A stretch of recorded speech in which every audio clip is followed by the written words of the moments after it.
Paris, December the 7th, 1990. Ayrton Senna. I call on the world champion, Ayrton Senna. Ayrton Senna, the 30-year-old Brazilian driver, world champion in 1988, is presented with the 1990 Formula One World Drivers' Championship trophy.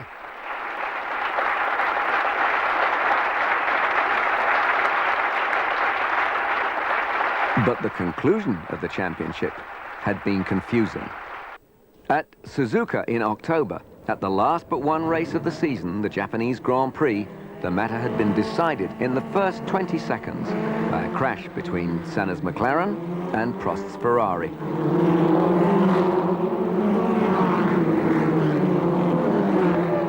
With the points already scored, this crash meant that Senna had won the championship.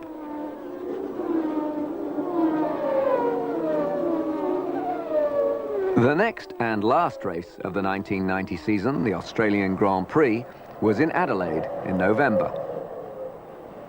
While the city roasted in 110-degree temperatures, the newspapers found another culinary word to describe Senna's speed around their track.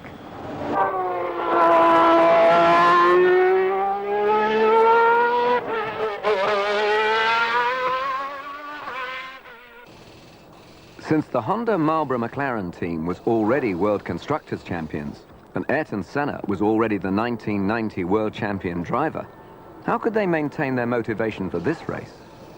At that stage, then you try to think, okay, after Australia, I'm going home, finally. I have done my job this year. I have beaten everybody else. And I have demonstrated to those who criticize me so much and who try even to destroy me in some ways, that I'm stronger than they are, that I'm better than they are. By having the title in this last race, I'm gonna enjoy it, just relax in some ways and enjoy it. And I'm gonna do it not only for me, but also for everybody that has helped me to win this championship. The mechanics, the sponsors, the companies involved, the fans that have follow me throughout the year will have the opportunity to see me one last time this season, and I'll try to win again. The Adelaide race was the 500th Grand Prix, and one evening a ball was held in celebration. Ayrton Senna, in a festive mood or not, had to attend. For most people, it was a social occasion, but a star is always on and never free from the attentions of his fans. Thank you. We'll slow down a little. I'll introduce you to Tom, the piano. Hi, Tom. Next day, it was back to serious business, qualifying, trying to make the fastest lap so that you start at the front of the grid and don't have to try and overtake the other cars. Ayrton Senna already had the record number of pole positions, 51 in Formula One. In the garage, the team concentrated on the television coverage of Senna's car.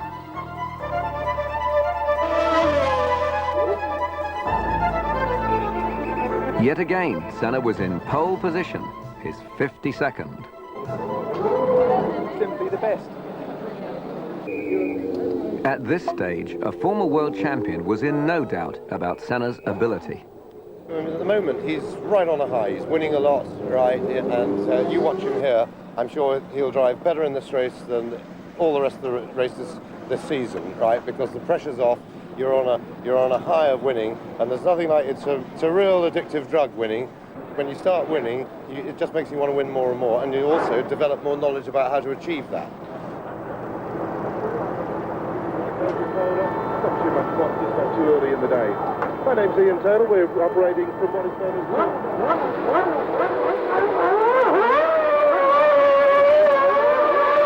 Once again, Senna made a magical start, flashing away into the lead and making it all look easy. The last race of 1990, and the world champion seemed unassailable until lap 61. Senna couldn't get the car into second gear. Struggling, he lost control and was out of the race.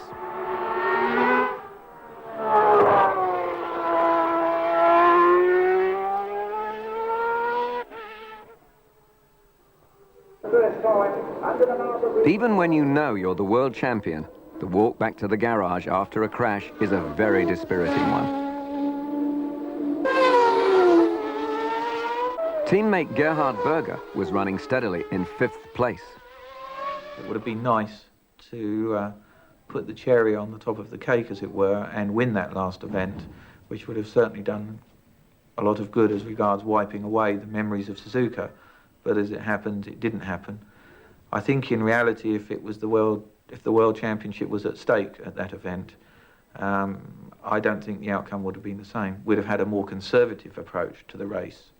And I think a more conservative approach would have seen us win by a lot smaller margin than that we had established up until when Ayrton came out of the race. We would have just changed the tactics to suit the requirements of the team for that day. But nobody likes a no-win result. Sometimes it can be disappointing, I think, and you can always look back on what should have been, but you have to then say, right, Adelaide is finished, that was that race, let's look at what happened, see if we can avoid the situation in the future, and then clear your mind and have a positive thought for the next Grand Prix. As the crashed car was dismantled, Senna, always the professional, returned to look at it and reflect. It was just a question of finishing up in an easy manner. And suddenly, boom, everything goes away, nothing. You end up with nothing. And that race. And it's frustrating because it was a hard weekend anyway. It was a hard race. I had done almost a 2-hour race at that stage. I had some technical problems, which I believe I could have control until the end. But in some ways I allow myself to be caught once more. And from the frustration and the anger, immediately after, I just use it for the next one, and get it right the next one, learn from that one a lesson, and try to avoid the next time. Will not catch me again. The race was won by Senna's fellow Brazilian, Nelson Piquet.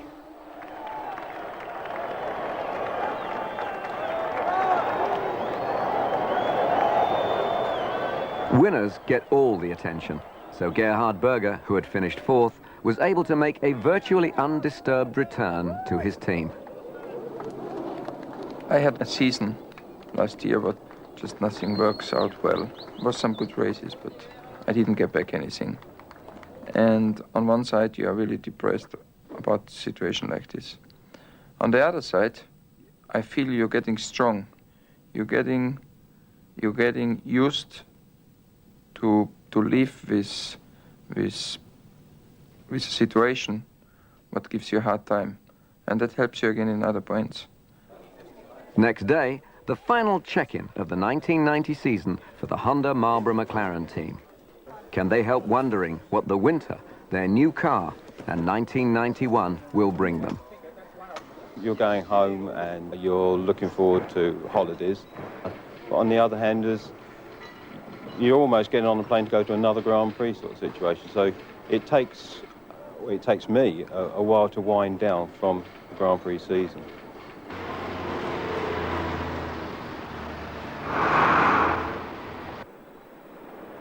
Christmas and holidays are now forgotten. The McLaren factory is hard at work. There are now only 63 days to the start of the first race of 1991. The designers naturally want to use as much of that time as possible to develop the new car.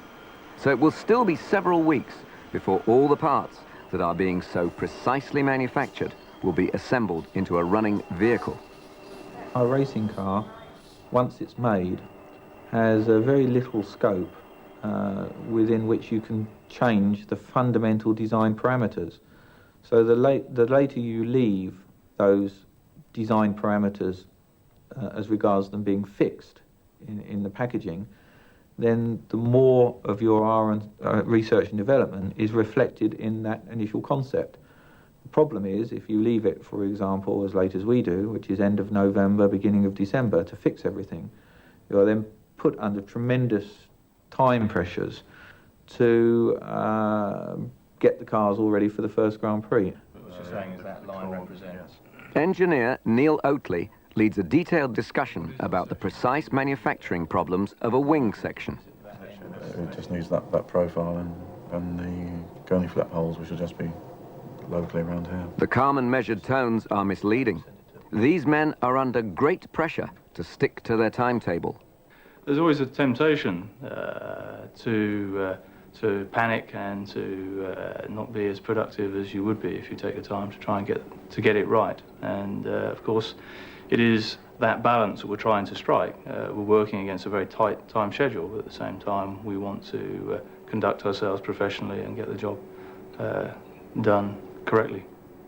Things always take a lot longer than you hope to think about and design, and have to be drawn afterwards. So there is a reasonable plan, but it is very difficult to stick to. It generally causes a major panic in the early months of the new year.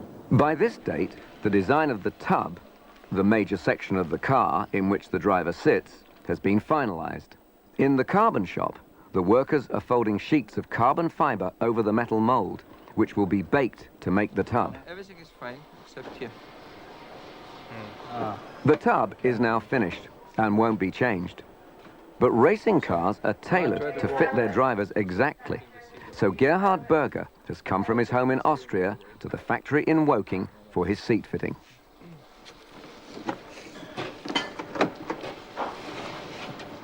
Yes. Yeah, that's good. So it's this bit here, sitting here. And my performance was not perfect, and I'm sure a part of it was the position in the car. And now we have a new car, we make it better, but the engineers has to make the quickest car as possible, and the quickest car is a small car. And so they try to fit me in, and we try to use every millimeter of space, and it looks again like it's just on the limit. But you think you'll be much better off in 1991? On the seat position, yes.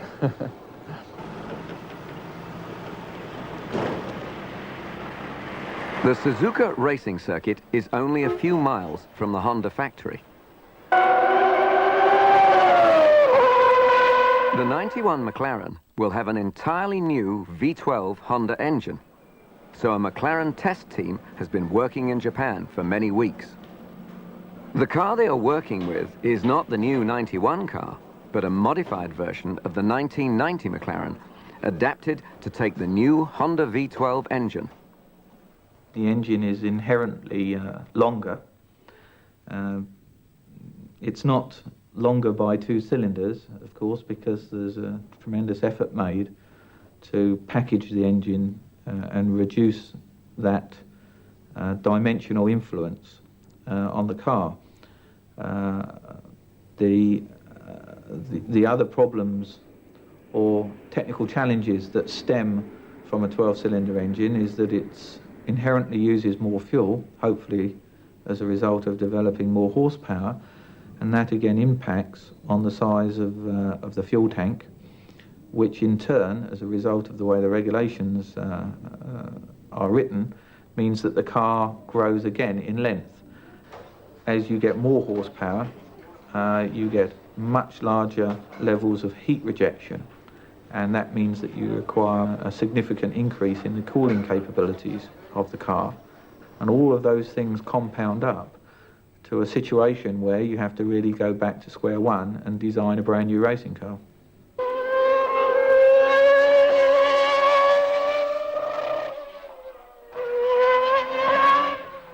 Alan McNish, at 21, the youngest member of the team, is the test driver.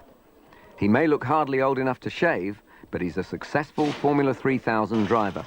However, he's new to Formula 1. How well has the engine been running? Very, very well. It ran first in Silverstone in July, and ever since it's been running very well and progressing, and hopefully next year, by the time the season comes around, it'll be very, very strong.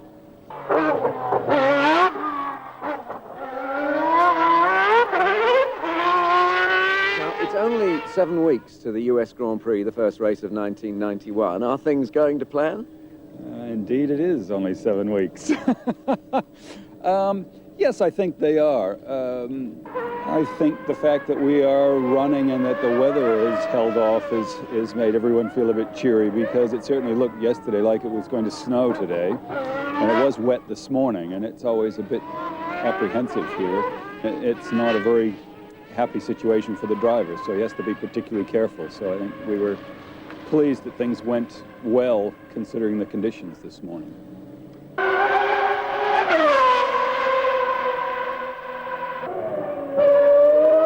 As the track dried, McNish was able to speed up. How was it out there this morning? It's a little bit greasier than it was yesterday, the actual track surface, because it rained overnight, but also it was starting to spit when I was out in the circuit, which made it quite interesting with this new V12 engine at the back of it. And how do you think it'll go now? Have you changed something on the car? Yes, we've made a few adjustments to the car just to make it handle a little bit better, and hopefully if the weather stays nice and dry, we should be able to go out and put some little times in. While the test team was working relentlessly on the car, thousands of miles away in Brazil, Ayrton Senna was working relentlessly too on his physical condition.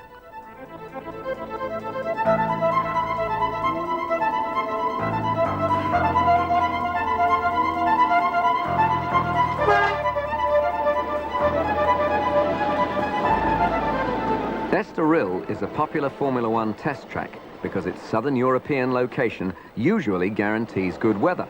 Not, however, on this particular week. The most difficult conditions for drivers are when the track is partly wet and partly dry. This can give problems even to men of the ability of Gerhard Berger.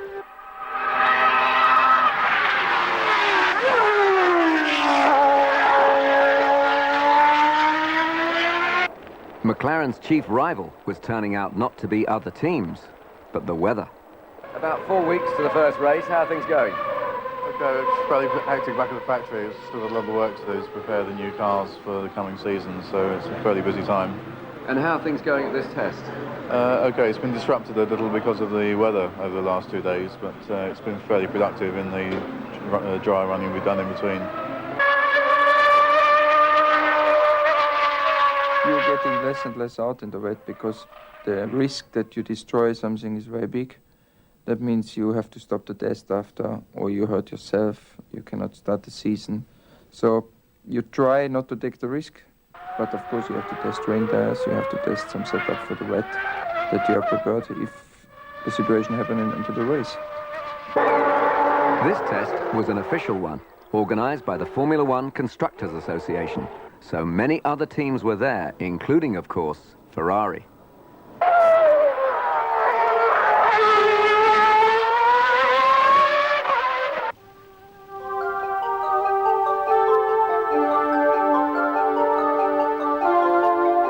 One week later, downtown Suzuka was unseasonably sunny.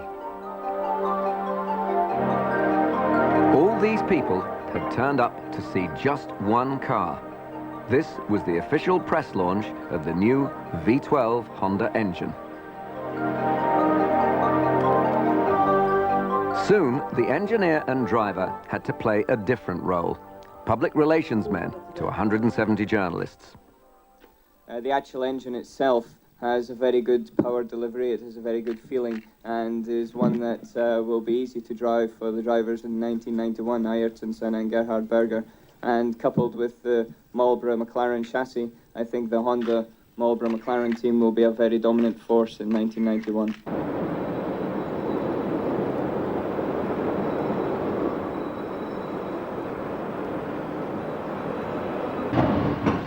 A tanned, fit young man walked across the McLaren factory floor. This was Ayrton Senna's first appearance back in Europe after his long winter break. He was naturally curious to see the car which he hoped would give him the 1991 World Championship.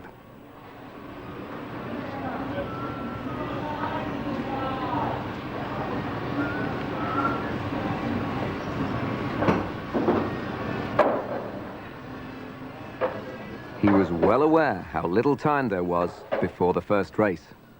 You left everything for the last minute? Yeah.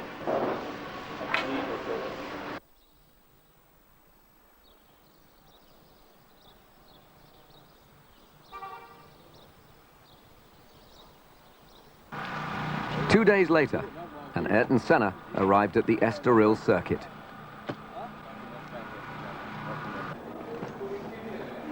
This was the first time he had sat in a racing car since November.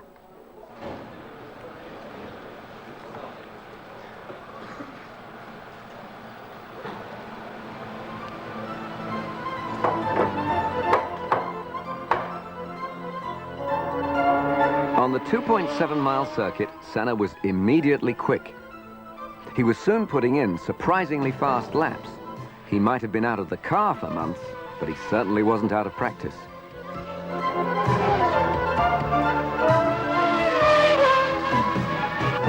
How is it returning to the racing car for such a long absence? Well, it's nice, first of all, to see number one on the nose of your car. That is really a great feeling. It's the second time I experienced that, and I hope I will have a few other times. But as far as driving is concerned, is sure 3 months without driving a Formula One car is not easy. It's great to be away from it, but when you come back, the speed is high, and the G-forces are high around the corners. The braking ability is great, and you're just not with it at the first few laps. You have to be very careful to not overdo it.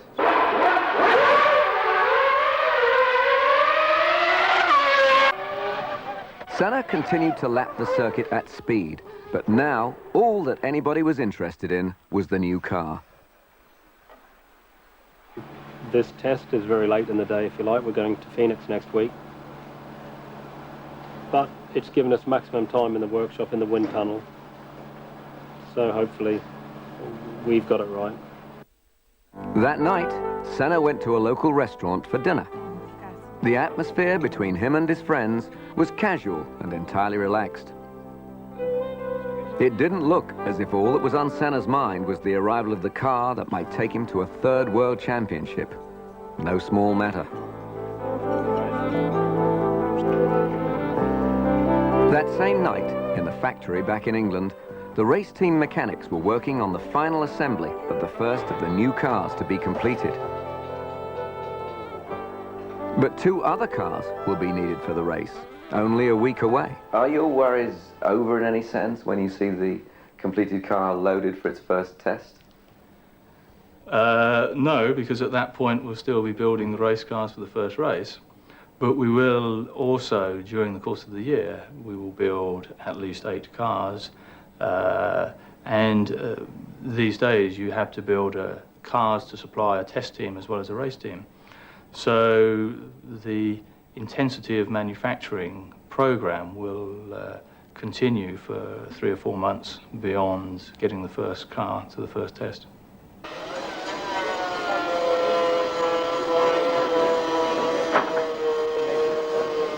But before the car could leave, it had a photo call.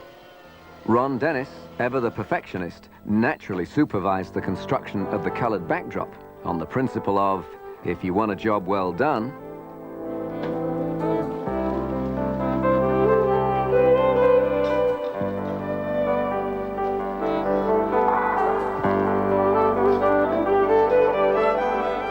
Ron even put the sponsor's sticker on the nose of the car himself. And made sure it was shiny, too.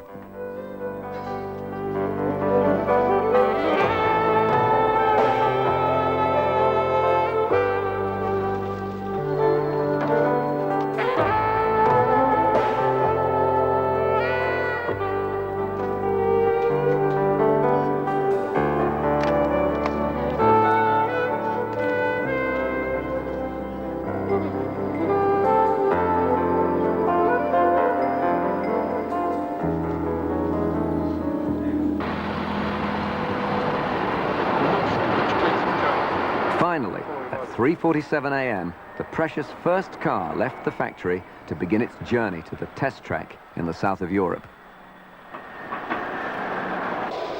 This first 1991 Marlboro McLaren Honda, like the very special creature it is, would not fly in an ordinary cargo plane. Since it was needed urgently at the circuit in Estoril, it was to travel in a special chartered cargo plane, which had been waiting until the car was ready.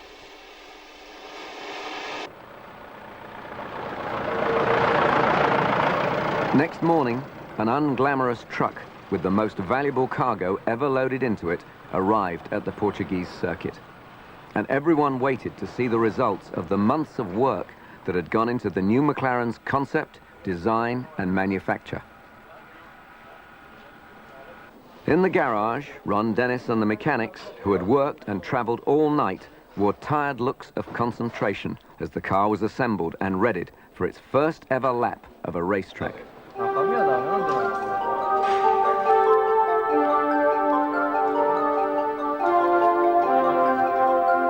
What thoughts were running through Ayrton Senna's mind as he looked at the new car, still untried, so near to the event? Was he worried? It worried me a lot more before I come to McLaren, but this is McLaren. It's been like this 88 season, 89, and 90 season. It's not the ideal situation, but that's what we have. They have demonstrated that they know what they do, so you have to trust them. And be ready when they are ready. At last, there was a completed car. Senna was in the car, and the journalists watched and recorded the first pit road journey of the 1991 Marlboro McLaren Honda.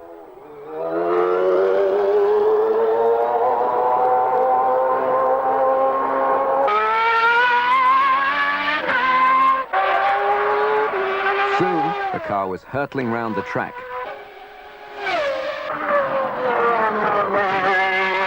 Then, gradually, Senna put on the pressure.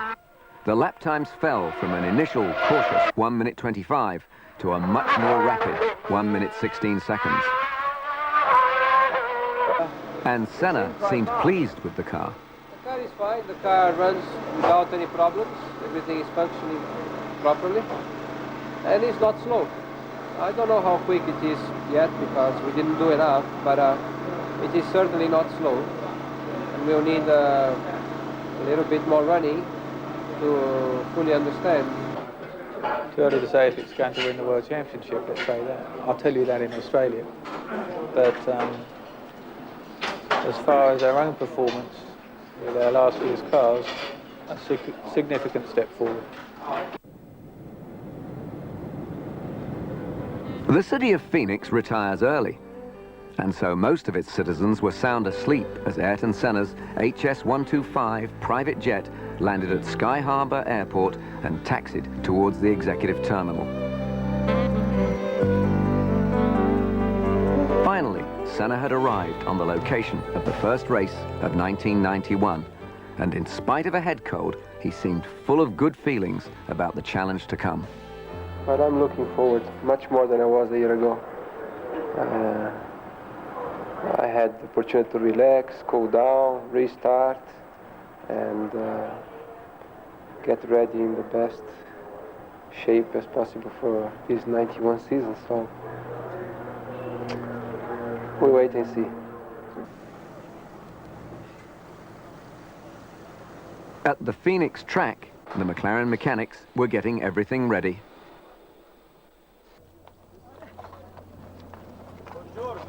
Ciao.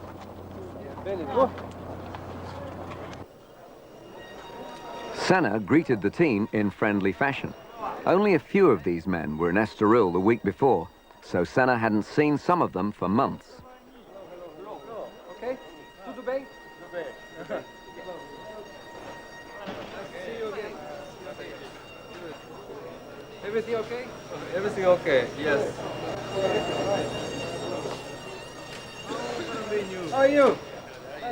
These people work closely together, and in the case of the drivers, their lives depend on their work.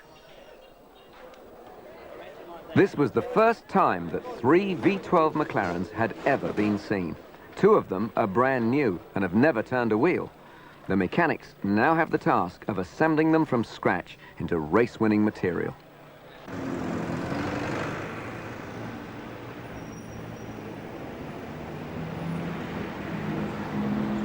The next day didn't start too well for the big-time drivers. Their car park had been moved since the year before. It was here last year.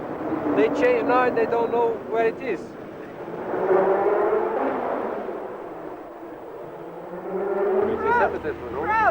We got mortuary parking for you over there. He's opening the gate for you. Where? Yeah, I'll show you. I'll stand there and just direct you right in.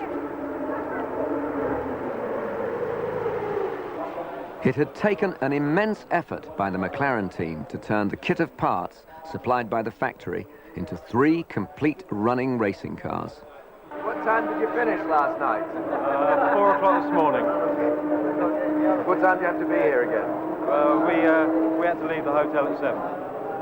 So it was a very short night for us last night, it was. As the cars went for their official inspection, Ron Dennis went with them. 3 new McLarens. Is this an exciting moment? Tense, not exciting.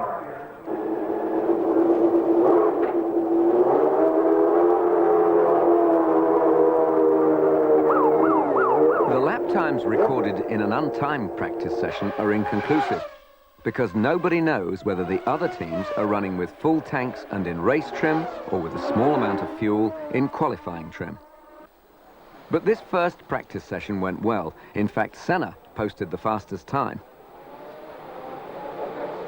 And it's always nice to be number 1. I feel great. The car is not bad. It's working fine. There are some details which are not quite right, but I think it will be okay for today afternoon. And we have to make a few changes to improve it for tomorrow again.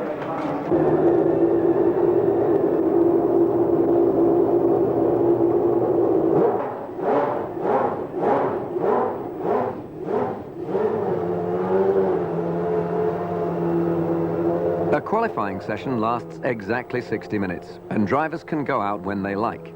They have 2 special sets of qualifying tyres designed to operate perfectly for only 2 laps at racing speed. So, drivers have 2 attempts of 2 laps each.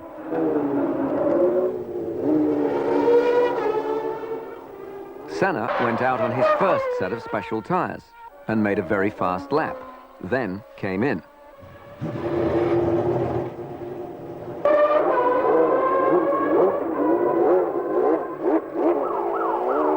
While Berger went out, some adjustments were made to the brakes on Senna's car.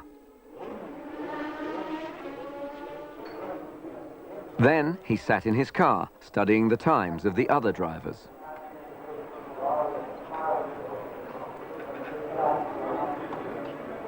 And Ferrari driver Alesi made a very fast lap. So a few minutes later, Senna decided to go out again. But it was not to be that easy.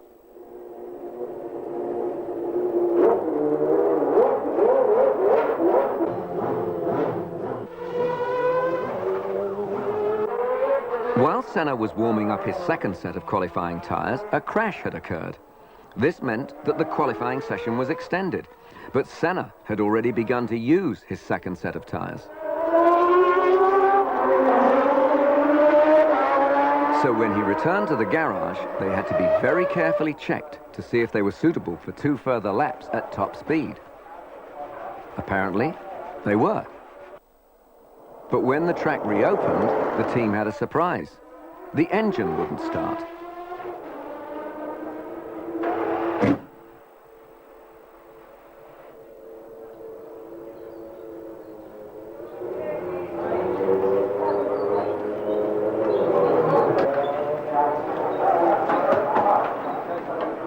With the body off for adjustments, the engine did start.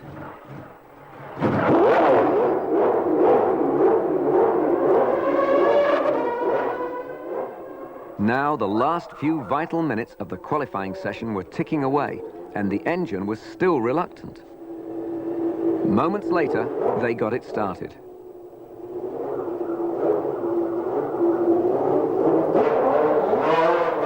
But before Senna could warm up his tyres and try a fast lap, time was up.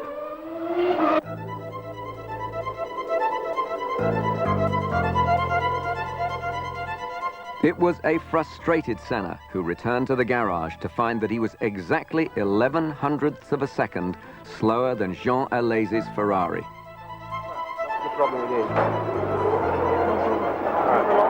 A lot more to come on that second run out? I think yes, because for sure the circuit was better. But unfortunately, as I said, the engine did not start here in the pits, and until they get the body work out to do the work in the engine, it was too late. That night, the mechanics were working in the Ferrari garage, and naturally, in the McLaren one too. Brake pedal's just got to go that way, 15 mil. Just put it off. The drivers were also there. Gerhard Berger was making another adjustment to his seat. Not only that, And Senna was trying to get his helmet more comfortable. more firm. The McLaren team had worked almost all of Thursday night, all day Friday, and now at 11 p.m. they were still at work. It will be late, but it's not as bad as last night. I think hopefully it should be before midnight.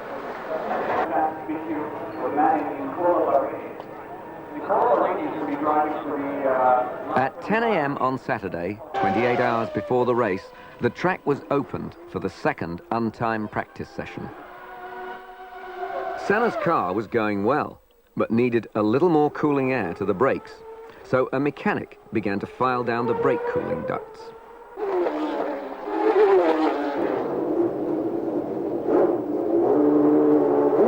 Berger decided to try the third car.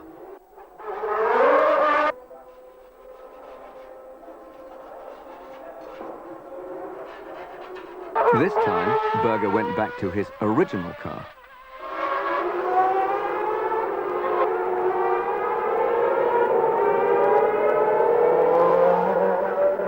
At the end of the second practice session, Alesi's Ferrari was fastest, Berger was a satisfying second fastest, and Senna was third, with Prost behind him. But of course, these times don't count for grid position. The last session had shown Berger what he liked about each car. Now there was an air of confidence in the McLaren garage. 23 hours before the race, the track was opened for the vital second qualifying session. Alain Prost was checking around his car like the highly professional driver that he is. The day before, Senna had said that he could have done better with a second run. This session would be his chance to prove it. He was in no hurry to go out, but he kept his eye on the time.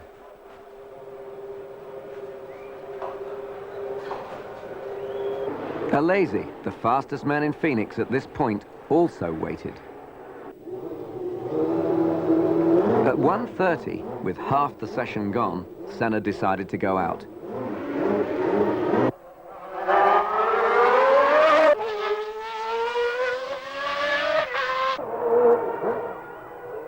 He was quicker than before.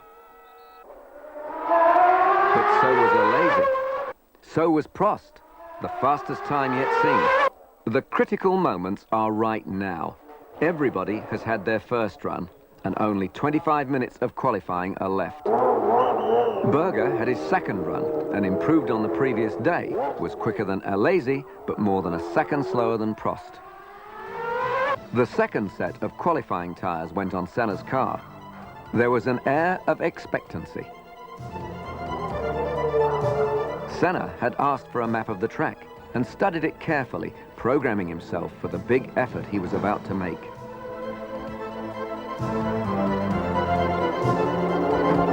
Moments later, at 1:45, with only 15 minutes left, he went out again. Could he beat Prost's time?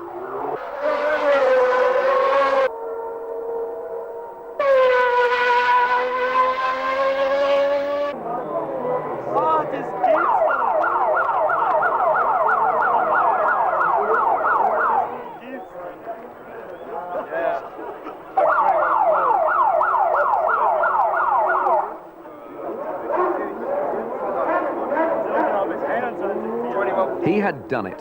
Where hundredths and tenths mean so much, he was more than a whole second faster than Prost, his 53rd pole position. Car and the driver did it. Car and the driver. Nice day? Could be better. could be better. This year, apart from the technical aspect, the psychological aspect is going to be very determined for the championship result. In a vain attempt to match Senna's speed, Jean Alesi had crashed.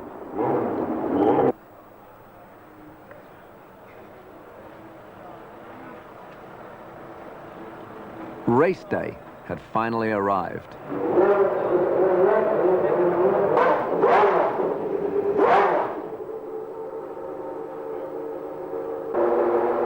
The teams were preparing their cars for the warm-up session. At 9:30, with 4.5 hours to the race, the track opened.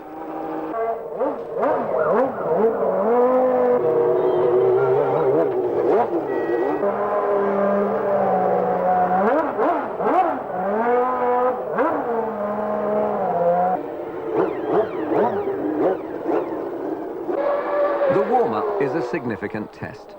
By now, all the teams have fine-tuned their cars for the circuit as well as they can, and they're running in full tank race trim.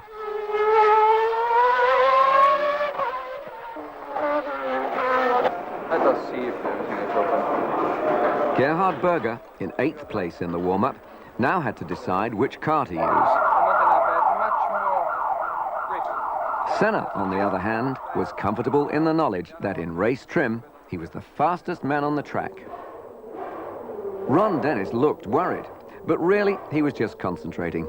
Even so, sometimes there's nothing quite like having a look yourself.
The number 1 McLaren got away to an excellent start and never looked like being headed.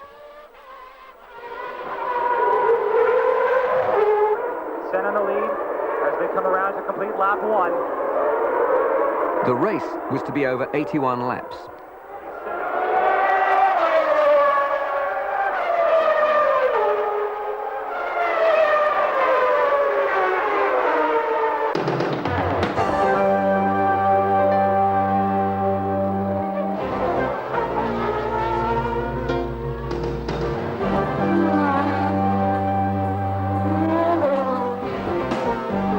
After 10 laps, Senna was well ahead of Alain Prost's Ferrari.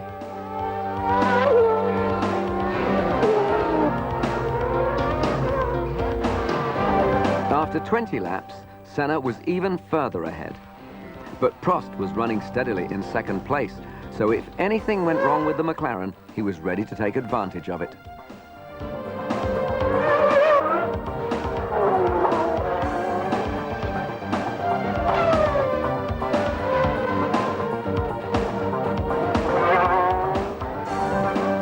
Meanwhile, Gerhard Berger was in 6th place and not happy behind Alesi, Patrese and Mansell. After 35 laps, Senna was an incredible 30 seconds in the lead. But behind him, things were to change rapidly. Berger's McLaren rolled to a depressing stop with fuel starvation. And Nigel Mansell's gearbox broke.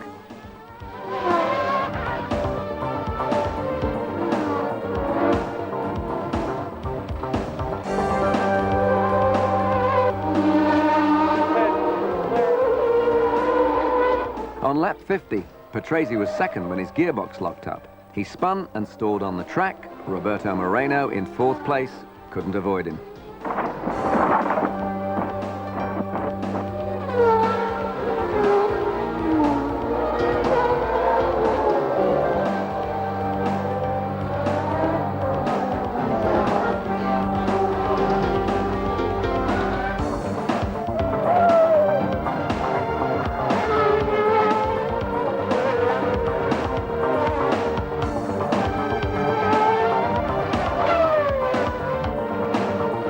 Eventually, on lap 45, Alain Prost decided to make a pit stop for tyres.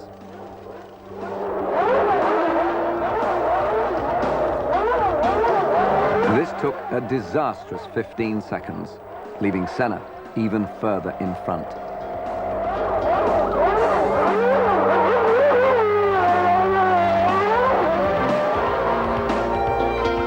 On lap 48, Senna decided to make a tyre stop. His McLaren was only at rest for 7 seconds.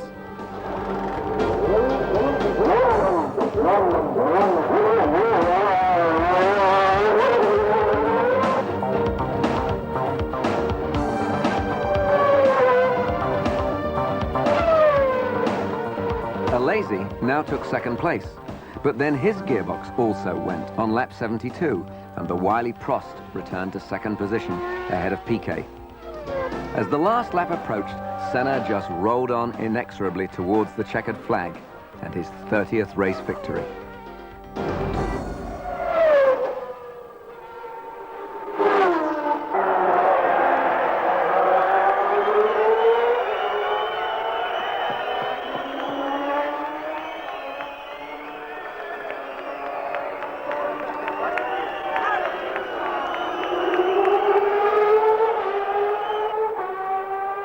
The Honda Marlboro McLaren team's brinkmanship in the design and preparation of their new car and all the long hours of work that had gone into it had paid off with another copybook victory.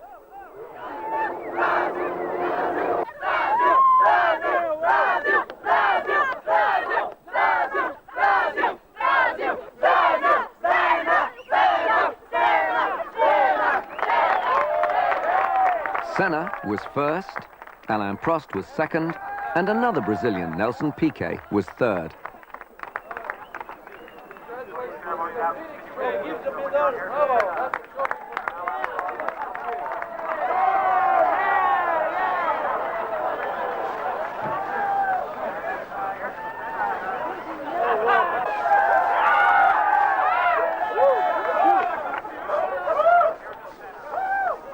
After the tension of the weeks leading to this moment, a little excessive euphoria was only to be expected.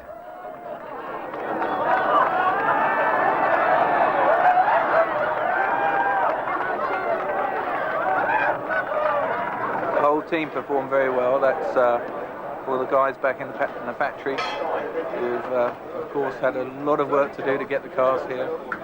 The race team who's put a big effort in, both contributing to getting the cars here, and also we had some very late nights, as you know. I think it was 4:30 the first night and midnight the second, another 3 o'clock session last night, and to do a 7-second pit stop after working that hard, it's a credit to all of them, and it's good to be part of it. I feel great to have done it right. because I just did it right. Couldn't have done better. Congratulations. Thank you.